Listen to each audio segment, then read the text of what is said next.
ಎಲ್ಲರಿಗೂ ನಮಸ್ಕಾರ. ನಾನು ನಿಮ್ಮ ಸಾನ್ಯಾ ಅಯ್ಯರ್. ಮೊದಲನೇದಾಗಿ ಗಿರಿ ಬಗ್ಗೆ ಹೇಳಲೇಬೇಕು. ಗಿರಿ ನಮ್ಮ ಅಣ್ಣ ಇದ್ದ ಹಾಗೆ. ಎಷ್ಟೋ ವರ್ಷಗಳ ಪರಿಚಯ ನಮ್ಮಿಬ್ರದ್ದು. ನಮ್ಮ ಬ್ರದರ್ ಫ್ರಮ್ ಅನದರ್ ಮದರ್ ಅಂತ ಹಾಗೆ ತಿಳ್ಕೊಬೋದು. ಅವನಿಷ್ಟು ವರ್ಷ ಖಂಡಿತ ಕನಸು ಒಂದೇ, ನಾನು ನಿರ್ದೇಶಕನಾಗಬೇಕು ಕನ್ನಡ ಸಿನಿಮಾ ರಂಗದಲ್ಲಿ ಅಂತ.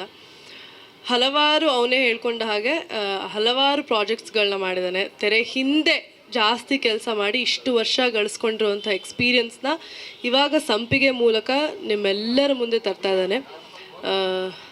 ಒಂದೆರಡು ಮಾತು ಆಚೆ ಈಚೆ ಆಗಿರಬಹುದು. ಸ್ವಲ್ಪ ಅವನಿಗೆ ಸ್ಟೇಜ್ ಫಿಯರ್ ಇರೋದ್ರಿಂದ ದಯವಿಟ್ಟು ಕ್ಷಮಿಸಿ ಅಂತ ಕೇಳ್ಕೊತೀನಿ ಏನಾದರೂ ತಪ್ಪು ಮಾತಾಡಿದರೆ. ಬಟ್ ಸ್ಟೇಜ್ ಫಿಯರ್ಗೂ ನಾವು ಕ್ಯಾಮ್ರಾ ಹಿಂದೆ ಯಾವ ಥರ ಕೆಲಸ ಮಾಡ್ತೀವಿ ಅನ್ನೋದಕ್ಕೂ ಒಂದಕ್ಕೊಂದು ಸಂಬಂಧನೇ ಇಲ್ಲ. ಸೊ ನೆಕ್ಸ್ಟ್ ನೀವು ನಿಮ್ಮ ವಿಮರ್ಶೆಗಳನ್ನ ದಯವಿಟ್ಟು ಸಿನಿಮಾ ನೋಡಾದಮೇಲೆ ನೀಡಿ ಅಂತ ಕೇಳ್ಕೊತೀನಿ. ಯಾಕಂದರೆ ನಿಮ್ಮ ವಿಮರ್ಶೆಗಳಿಂದನೇ ನಾವು ಮುಂದಕ್ಕೆ ಇನ್ನೊಂದು ಹೆಜ್ಜೆ ಇಡೋಕ್ಕಾಗೋದು, ಸಿನಿಮಾ ರಂಗದಲ್ಲಿ ಬೆಳೆಯೋಕ್ಕಾಗೋದು, ಮತ್ತೆ ಮತ್ತೆ ಕನಸು ಕಾಣೋಕ್ಕಾಗೋದೇ ಮಾಧ್ಯಮರಿಂದ. ಯಾಕಂದರೆ ನೀವೆಲ್ಲರೂ ಅಷ್ಟು ಪ್ರೋತ್ಸಾಹನ ಎಲ್ಲ ತರಹ ಕೊಡ್ತಾ ಇರ್ತೀರ. ಯಾವಾಗಲೂ ಪ್ರತಿಯೊಂದು ಸೂಕ್ಷ್ಮ ವಿಚಾರಗಳನ್ನು ನೀವು ಅಬ್ಸರ್ವ್ ಮಾಡ್ತಾ ಇರ್ತೀರಾ, ಅಥವಾ ನಾವು ಎಡವಿದ್ರೆ ನಮಗೆ ಸಾಥ್ ಕೊಡ್ತೀರಾ, ಅಥವಾ ನಾವು ಏನಾದರೂ ಸಾಧಿಸಿದ್ರೆ ನಮಗೆ ಸಾಥ್ ಕೊಡ್ತೀರಾ. ಸೊ ಹಾಗಾಗಿ ಹೀಗೆ ಈ ಒಂದು ಹೊಸ ಪ್ರಯತ್ನಕ್ಕೆ, ಹೊಸ ತಂಡಕ್ಕೆ ನಿಮ್ಮ ಸಾಥ್ ಇರಲಿ ಅಂತ ನಾನು ಕೇಳ್ಕೊತೀನಿ.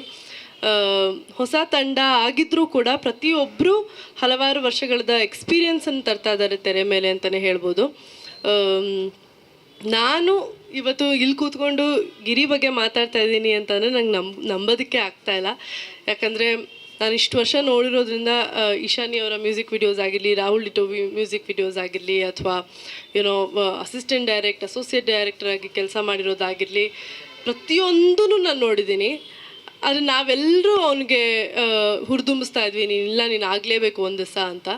ಬಟ್ ಇವತ್ತು ಅವನ ಕಾಲ ಮೇಲೆ ಅವನೇ ನಿಂತ್ಕೊಂಡು ಎಷ್ಟು ಜನ ತೆಗೆಳಿದ್ರೂ ಅವನು ನಾನು ಸಾಧಿಸಿ ತೋರಿಸ್ತೀನಿ ಅಂತ ಇವತ್ತು ನಿಮ್ಮ ಮುಂದೆ ಬಂದಿಯೇ. ಇಷ್ಟು ಜನ ಮಾಧ್ಯಮದವ್ರನ್ನ ನಾನು ನೋಡಿದಾಗ ಇವತ್ತು ನಾನು ಎಕ್ಸ್ಪೆಕ್ಟೇ ಮಾಡಿರಲಿಲ್ಲ. ನನಗೆ ತುಂಬಾ ಖುಷಿ ಆಗ್ತಿದೆ, ತುಂಬಾ ಹೆಮ್ಮೆ ಆಗ್ತಿದೆ. He's come this far in life and he'll reach much more heights ಅಂತ ಹೇಳ್ಬೋದು. ಹಾಗೆ ಇಡೀ ತಂಡಕ್ಕೆ ಕಂಗ್ರ್ಯಾಚುಲೇಷನ್ಸ್. ಇನ್ನೂ ಹೆಚ್ಚು ಹೊಸ ಹೊಸ ಕಾನ್ಸೆಪ್ಟ್ಗಳನ್ನ ಕನ್ನಡ ಸಿನಿಮಾ ರಂಗಕ್ಕೆ ತೊಗೊಂಬನ್ನಿ ಅಂತ ನಾನು ಕೇಳ್ಕೊತೀನಿ. ಯಾಕಂದರೆ ಇವಾಗ ನಾವೇ ಬೆಂಗಳೂರು ನಾವು ಹೇಳಿದ ಹಾಗೆ ಕಾಸ್ಮೋಪಾಲಿಟನ್ ಸಿಟಿ ಆಗಿರಬಹುದು, ಪ್ರತಿಯೊಂದು ಭಾಷೆನೂ ಇಲ್ಲಿ ರಿಲೀಸ್ ಆಗುತ್ತೆ. ಬೇರೆ ಬೇರೆ ಭಾಷೆಗಳನ್ನ ಹೋಗಿ ನಾವು ತುಂಬಾ ಪ್ರೋತ್ಸಾಹಿಸ್ತಾ ಇರ್ತೀವಿ.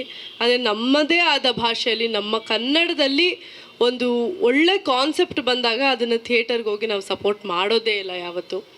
ಸೊ ದಯವಿಟ್ಟು ಹೊಸ ಕಲಾವಿದರಿಗೆ, ಹೊಸ ಕಾನ್ಸೆಪ್ಟ್ಗಳಿಗೆ ಜನರು ಸ್ವಲ್ಪ ಜಾಗ ಮಾಡಿಕೊಡ್ಬೇಕು ಅಂತ ನನ್ನ ಒಂದು ವಿನಂತಿ ಅಷ್ಟೆ. ಯಾಕಂದರೆ ಈಗ ಬೇರೆ ಇಂಡಸ್ಟ್ರೀಲಿ ಎಷ್ಟು ಒಗ್ಗಟ್ಟಿದೆ, ಅವರು ಎಷ್ಟು ಮುಂದುವರಿತಾ ಇದ್ದಾರೆ. ಹೌದು, ನಾವು ಮುಂದುವರಿತಾ ಇದ್ದೀವಿ, ಸರಿ, ಕರೆಕ್ಟ್.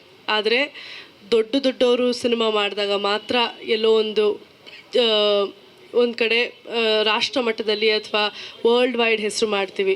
ಸಣ್ಣ ಮಟ್ಟದಲ್ಲಿ ಸಿನಿಮಾ ಮಾಡಿದಾಗ ಅದರಲ್ಲಿ ದೊಡ್ಡ ಆ್ಯಕ್ಟರ್ಸ್ ಇದ್ದರೆ ಹೆಸರು ಮಾಡ್ತವೆ. ಬಟ್ ಸ್ಮಾಲ್ ಬಜೆಟ್ ಇಟ್ಕೊಂಡು ನ್ಯೂ ಕಮರ್ಸ್ ಸಿನಿಮಾ ಮಾಡಿದಾಗ ನಾವು ಕ್ಯಾರೆ ಅನ್ನಲ್ಲ. ಸೊ ಈ ಸ್ವಭಾವನ ನಾವು ಸ್ವಲ್ಪ ನಮ್ಮಲ್ಲಿ ನಾವು ಬದಲಾಯಿಸ್ಕೊಂಡ್ರೆ ಎಲ್ಲೋ ಒಂದು ಕಡೆ ನಮ್ಮ ಕನ್ನಡ ಇಂಡಸ್ಟ್ರಿನೂ ಆಲ್ರೆಡಿ ವರ್ಲ್ಡ್ ವೈಡ್ ರೆಕಗ್ನಿಷನ್ ಸಿಕ್ಕಿದೆ. ಬಟ್ ಸಣ್ಣ ಸಿನಿಮಾಗಳಿಗೂ ಅಂಥ ದೊರಕಬೇಕಾಗಿರೋಂತಹ ರೆಕಗ್ನಿಷನ್ ಸಿಗುತ್ತೆ ಅಂತ ಒಂದು ಆಸೆ ಅಷ್ಟೆ. So thank you so much.